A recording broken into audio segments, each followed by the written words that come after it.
Last November, 4 friends tragically drowned after their car flipped into a ditch when they were on their way to a camping trip in Wales. 17-year-old Harvey Owen was one of the young people who was killed in the car.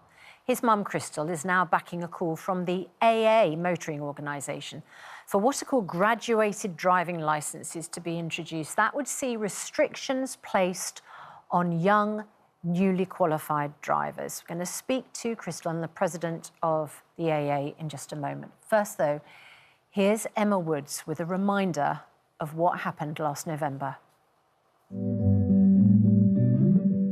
Harvey Owen, a few months before his death, doing one of the things he loved best. He was quirky. He loved art, poetry and making bread. He dreamed of having a bakery. But last November, Harvey's life was cut short while on a camping trip with 3 friends near Snowdonia. The car the 4 boys were travelling in veered off the road into a ditch and was submerged in water. It could not be seen from the road and led to a massive 2-day search. All 4 boys were found dead. They hadn't been drinking, they weren't speeding, and they were all wearing seatbelts. But according to the road safety charity Break, new drivers with passengers of a similar age are 4 times more likely to be involved in a fatal crash than if they're driving alone. Harvey's mum, Crystal Owen, says her son was let down by an outdated driving licence system that needs to change. She says people think it won't happen to them, but she is living through the nightmare of what happens when it does. And she's joining us now, Crystal Owen, and the president of the AA, Edmund King. Crystal, good morning to you. Thank you so much for coming in today. Your boy was so young. I mean, he'd only just turned 17 a couple of weeks before this happened, and everybody in the car was of a similar age. They were just boys, as we said. Why do you think that was a factor in what happened?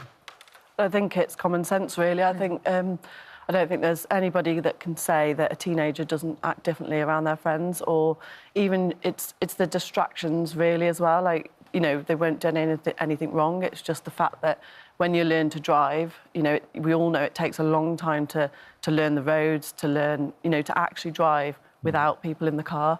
So when you fill a car and you've got distractions and you're also concentrating on your motor skills and learning the roads, it's just... So that's your theory, then, that because he wasn't speeding, but he took a bend... This is the driver. This is the driver, not your son. Your driver wasn't speeding, but he took a bend possibly a bit too fast. And you think that might have been because he was distracted by all the other lads in the car? Well, also, as well, it's a new road, an unfamiliar road. Rural roads are much more dangerous for young people. 7 out of 10 crashes that occur on a rural road are young people. So we all know, as you learn to drive, you know, I've been driving 20 years now, but I still... I'm very anxious on rural roads in general, because you don't know when there's a bend, you know, coming in the road. You don't know when there's a dip in the road, so you have to be much more aware, and that comes with experience. And the coroner thought, didn't she, that the age of the driver, relative inexperience of the driver, and the youth of all the others in the car, she thought it was a factor. Yeah, and so does everybody else, and that's why, I mean, the facts are there. They've been there for years. You know, politicians have been talking about this since 1937 in Parliament, and nothing's been done. So the driver was 18, had only passed his driving test 6 months earlier. You would like to see a graduated driving licence. How would that affect a young driver? Well, for starters, if they have the minimum 6-month learning period, they will be getting experience on a variety of road conditions, a variety of different roads, driving at night, driving in... You know, at the moment, they can just... There's no law on how many lessons a young person takes. So you could just do a speedy course where you do it in a week, and you would have literally a week's experience of driving. Exactly, and that could be in the summer, and they could never have drove in winter conditions. So you would like that to be extended so that every single learner driver under the age of 21, or anybody... In the petition that I've just done on change.org, we've put 17 to 19-year-olds, because at the moment we just want the government to sit down and figure out what would work for this country. So it hasn't got to be set in stone, but something needs to be done. And the 6 months with no passengers as well, that would educate parents, you know, to the risk. So it wasn't on my radar of things to worry about at the time, because I didn't know Harvey had any friends who drove. Harvey wasn't interested in driving, but so it hadn't actually, you know, come up with Harvey, because it wasn't something I thought I needed to worry about. But it would give parents that education and empower them to you know, the law would back parents up. I suppose the problem is that an awful lot of young people, what they want to qualify to drive, because they want to give their friends lifts, they want to go out as a group. Yeah. So you'd be up against that, wouldn't you? But it's a short-term measure. It's a 6-month period. They could take passengers if they had an older person in the car, you know, supervised. What's the alternative? My son is dead. Yeah. You know, that's the alternative. And the shockwaves of, you know, one death that it has on the family, the friends, you know, it's affected so many people. There's 4 boys with their whole future ahead of them. And this is happening on a daily basis. Edmund King, you are president of the AA, motoring organisation. This does operate in other countries, doesn't it? New Zealand and Australia in particular. What have they learned this can do that's positive for road safety that we can learn from? What all the evidence shows from New Zealand, Australia, Canada and other countries, that it actually has reduced deaths and serious injuries by between 20 and 40%. Wow. Which is quite significant. So we think in the UK, if it was introduced with this 6-month period, it would save at least 58 lives a year and almost 1,000 serious injuries. And if you think about it, there are more people actually killed and seriously injured in road crashes than drink, drugs, knives, and other things. If this was happening on the railways on this level, there would be a public inquiry. You know, government would sit up. But because, unfortunately, it's a drip-drip approach. And what got us involved was almost every morning reading the weekend's press, 3 teenagers hit tree and die, 4 teenagers. And it was almost this drip, drip, drip that something radical has to be done. We obviously don't know exactly what happened inside this particular car. We can only speculate. Moving aside from that particular case, generally speaking, what is the kind of behaviour that we're talking about amongst these very young people, very often men, young men, which is leading to this kind of accident? What we find is in the first 6 months of passing a test, particularly with young males, they're more than twice as likely to have a crash. And if there are other occupants of the same age in the car, that goes to 4 times as much. So it's is that because of distraction, or because they're showing off? A bit of both. Right. You know, a bit of peer pressure. I want to show my mates my car's actually quite quick, it drives quite well. And as Crystal said, the majority of these crashes do happen on rural roads. You know, it's not on motorways, it's not in urban. It's rural roads where, you know, the limit might be 60 miles an hour, but that corner, taking it at 30, you know, is probably too fast. That's what happened in this situation, because, in fact, the driver wasn't speeding. No. It was a 60-mile-an-hour road. Yeah. But the trouble was, it doesn't seem that it was particularly well indicated that there was this bend coming up. And the collision investigator said there was an understeer of the car as it navigated the bend, and he said that the car was probably going about 38 miles an hour on a 60-mile-an-hour road, but that he would say you would not really want to take it at more than 25. But often that is the case. And that sounds like experience. Absolutely. You know, there's another case that we worked with for some time. 18-year-old Caitlin Huddleston was a passenger in a car. It was 4 young girls going out, no drinking, you know, no drugs, no speeding.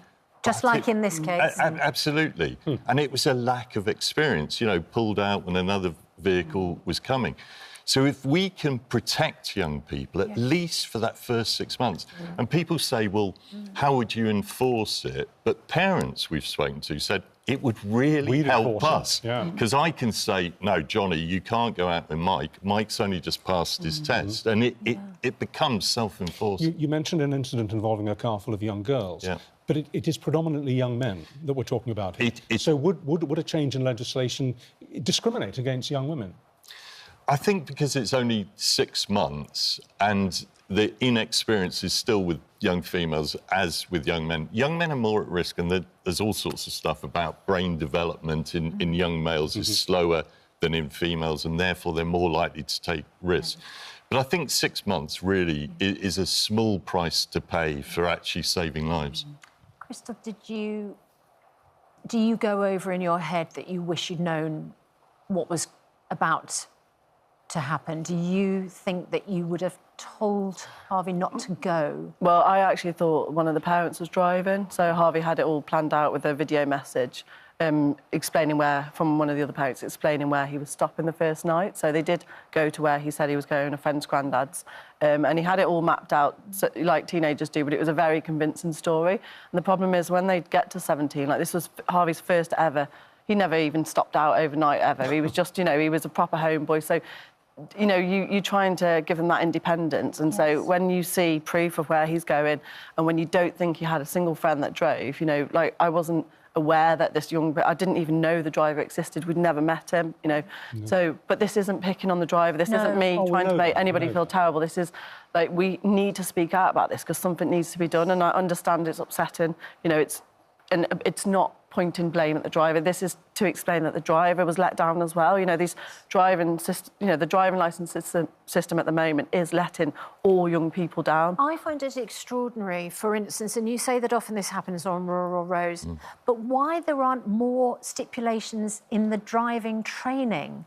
For instance, motorway driving is not part of current. But rural roads should be because they're more dangerous than motorways. Rural roads should be, and motorways should be, because, you know, for your 17-year-old, I know the driver in this case was 18, but for your son or daughter to go out driving on incredibly dangerous roads with no training or help, just what are you doing to part of our proposal on that, you're absolutely right, is to have a logbook approach to learning to drive. So in that logbook, you have to drive on rural roads.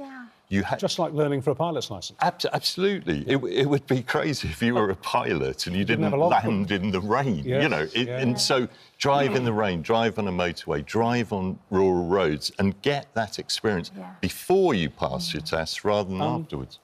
Emma, if as a result of this awful tragedy, at the end of the day, we do see a change in legislation and you do get what you're asking for, would it bring you any form of comfort, a small, cold comfort? Yeah, I think one of the main reasons I'm doing this as well is I have 3 other children and there's other families that have lost not 1 but 2 children, years apart, the same age children, as a passenger in a car. This can happen more than once, and teenagers unfortunately do not listen, as this other case proves. She's lost 2 children the same way. So firstly, I'm obviously concerned for my own children, and we're now part of a group called the Forget-Me-Not Families Uniting, and it started with 9 families. We're now 158 families, and all of us would have our children and loved ones there. This law was in place. I think you make an unarguable case, to be honest with you, and I really do think it's a very important point about motorway training.